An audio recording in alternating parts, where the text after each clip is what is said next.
దానికి సెలెక్ట్ అయ్యాను నేను. అందరు చూస్తే బిఎన్ రెడ్డి గారు ఉన్నారు, ఈ కుర్రాడు బాగానే ఉన్నాడు, ఇవన్నీ అని పక్కన మనం అనుకున్న ఏం క్యారెక్టరో ఏ సినిమానో మనకు తెలియదు కదా అప్పటికి, నాకేం తెలియదు అని. మెడ్రాస్ నుంచి కబురు వచ్చింది, వేరు బెజవాడ నుంచి కబురు వచ్చింది, ఓకే, మెడ్రాస్ నుంచి కూడా కబురు వచ్చింది. ఏంటి బాబు ఏంటి అంచెలుగా సెలెక్ట్ అవుతున్నానా ఏంటి, ఏం వేషం, ఇంత వేషం కోసం జాబ్ వదలాలా, లేదు ఇంట్లో ఇష్టం లేదు, ఇంట్లో ఎవరిని ఎలా కన్విన్స్ చేయాలి, మొత్తం కన్ఫ్యూషన్.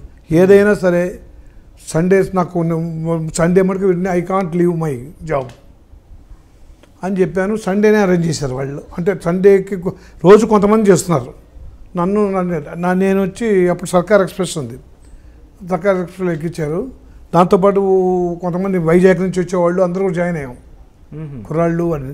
ఏంటంటే మాకు కూడా స్క్రీన్ టెస్ట్ సెలెక్ట్ చేశారండి, అంతకుముందు మాకు రావు. మేము అయితే చిన్న చిన్న వేషాలు వేసుకు వెళ్ళిపోయామని కొంతమంది, పెద్ద వేషాలన్నీ ఈయన ఏమన్నా సెలెక్ట్ చేస్తాడేమో వస్తాను. టికెట్లు బుకింగ్లు అన్నీ కూడా వాళ్ళు మమ్మల్ని అందరినీ ఒక హోటల్లో పెట్టారు.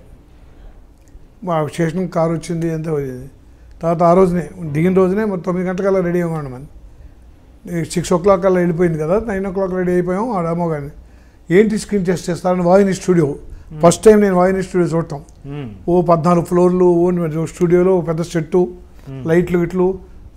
అప్పుడు ఆ సెలక్షన్లో గొప్ప గొప్ప వాళ్ళందరూ నా సెలక్షన్లో ఉన్నారు, నాకు తెలియదు. డివి నరసరాజు, పాలగుం పద్మరాజు, తర్వాతనేమో కేవి రెడ్డి, తర్వాతనేమో కమలాకర కామేశ్వరరావు, తర్వాత సంగీత శ్రీనివాసరావు అసోసియేట్. అప్పుడు వీళ్ళందరూ తర్వాత ఉన్నారని తెలిసింది. సరే బిఎన్ రెడ్డి గారు, తర్వాత దేవులపల్లి కృష్ణశాస్త్రి, ఇంతమంది స్క్రీన్ టెస్ట్లో కూర్చున్నారు జూరీలాగా. ఆయన అందరూ ఒపీనియన్ తీసుకుందామని కూర్చోబెట్టాడు అనమాట. వాళ్ళు డార్క్లో ఉన్నారు, ఇట్టగా లైట్లు మా మీద ఉన్నాయి. ఏంటంటే నాకు ఒక బనీన్, గల్ల బనీను, ఒక లుంగిలాగా వేసి మేకప్ చేసి తర్వాత ఏం చేయాలన్నా మేకప్లు ఇవన్నీ కట్టుకోవడం మాకు డ్రామాల్లోనే అలవాటు కదా, అవి మాకు కొత్త ఏం లేదు. అసలు ఇంత కూడా నర్వస్ ఫీల్ అవ్వట్లే నేను అసలు, ఎందుకంటే నాకు అట్టా రాదు. ఏంటి దీనికి వచ్చేది పెట్టేది, దీనికోసం ఏం చేయమంటే వాళ్ళ ఖర్చులు, మన డబ్బులు ఖర్చులు లేవు. వాళ్ళే వచ్చారు, భోజనం పెట్టారు, టికెట్ పెట్టారు, పంపించేస్తారు సాయంకాలం తెలుసు అని. ఇంతకుముందు ఉన్నవాడు ఎవడో నా ముందు వెళ్ళినవాడు నేనే అడిగారు అంటే నన్ను ఏదో డైలాగ్ చెప్పమన్నారు, ఏదో డైలాగ్ ఇచ్చారు. ఆ డైలాగ్ ఎట్లా చెప్తారో నీ ఇష్టం, నువ్వు ఎవరైనా చెప్పమని చెప్పన్నారు. ఒక అమ్మాయి వచ్చి ఆ అమ్మాయిని ఏదో చిన్న సాంగ్ లాగా అవుట్ నుంచి సాంగ్ పెట్టి డ్యాన్స్ చేయమన్నారు. ఇంతకుముందు వెళ్ళి వచ్చిన వాళ్ళు అడుగుతున్నాం కదా, థర్డ్ పర్సనో ఫోర్త్ పర్సనో నేను ఎడితే నీకు ఏదైనా ఒక డైలాగ్ గుర్తుందా, మీ డ్రామాల్లో ఏదన్నా డైలాగ్ గుర్తుందా అని. మీరేంటి గలబనీను లుంగి రౌడీలాగా వేశారు ఇక్కడ, అది ఏదో గెటప్ వేశారు, లేదు దానికి దీనికి సంబంధం లేదు అని. ఎవరున్నారో బయట లైట్ మాకు తిరిగిటా 100 వాట్స్ కదా అప్పట్లో, ఓవర్ లైటింగ్ సెంటర్లో వచ్చి నేను ఒక్కడనే ఉన్నాను, వాయిస్ రికార్డ్ చేసుకున్నాను. నేను ఎవరు ఇంట్రెస్ట్, నీ ఇష్టం, ఫ్రీ యువర్ సెల్ఫ్ అని. నేను ఫ్రీగానే ఉన్నాను, నేను నర్వస్ లేదు అని చెప్పి నేను కొంచెం టైం ఇవ్వండి నాకు.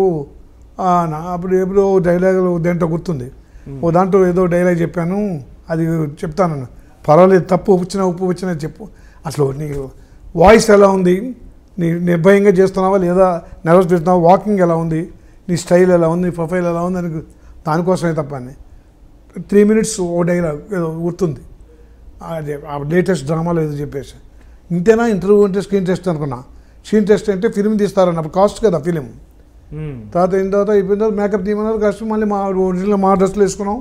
అయితే బయట బండి ఉంది, అందరం 4-5 వచ్చాం కదా. ఏంటో నిన్నే అడిగారు, నన్ను ఇట్టు అడిగారు. మళ్ళీ హోటల్కి వచ్చేసాం. హోటల్కి వచ్చేసిన భోజనాలు చేసినా మీరు సాయంకాలం మీ టికెట్లు రెడీగా ఉన్నాయండి. సాయంకాలం 6 o'clock సేమ్ సర్కార్ డైరెక్ట్గా ఏలూరు దిగిపోయాను. ఏలూరు మీద వెళ్తుంది కదా, ఏలూరుకి దగ్గర బెజవాడ దిగి బెజవాడ నుంచి వెళ్ళారు. సైలెంట్. మళ్ళీ దాని గురించి నేను పట్టించుకోలేదు, అసలు 1 month పట్టలేదు.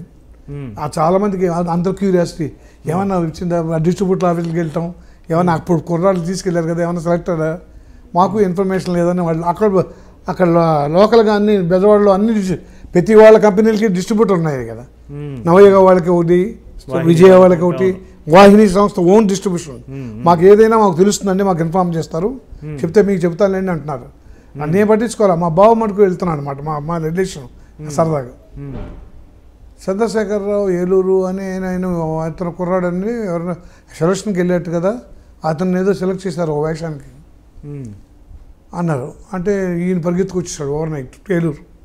నేను క్యాంపులో ఉన్నా, క్యాంపు మాది, తిరుగుతూ ఉంటారు మాకు అక్కడక్కడ వెళ్ళిపోయి క్యాంపులకి తణుకు నుంచి వచ్చాను. వచ్చిన తర్వాత మీ బావగారు వచ్చి కూర్చున్నాడు అని, ఏంటన్నా ఏంటి నాకు మెయిన్ ఏంటంటే వీళ్ళందరూ సంబంధాలు తీసుకొస్తున్నారు పెళ్ళికి, ఎవరో వచ్చారు వాళ్ళు తీసుకురా ఏంటంటే అప్పుడు అది ఎప్పుడో మర్చిపోయాను కదా అన్న, 1 month అయిందని. లేదు వాళ్ళు అక్కడి నుంచి పిలిచారు, మరి ఏంటంటే వాళ్ళన్ని టర్మ్స్ అన్ని పెట్టి తర్వాత 4 నెలలు పడుతుందో 3 నెలలు పడుతుందో, మీరు జాబ్కి నువ్వు రిజైన్ చేస్తావా అదే సెలవు పెట్టగలగా ఏమైనా కానీ అది అప్ టు యూ. మీరు కనుక అన్ని కనుక సిద్ధం చేసుకుని వస్తే అగ్రిమెంట్ మీద సైన్ చేస్తే మాకు 6 months కావాల్సి వస్తుంది. ముందు అసలు ఒక 2-3 నెలలు ఏమైనా ట్రైనింగ్ ఇవ్వాలి ఆయనకి, అసలు సినిమా టెక్నిక్ తెలియదు కదా, కొంచెం పెద్ద వేషం అనుకుంటున్నాం అని చెప్పారు.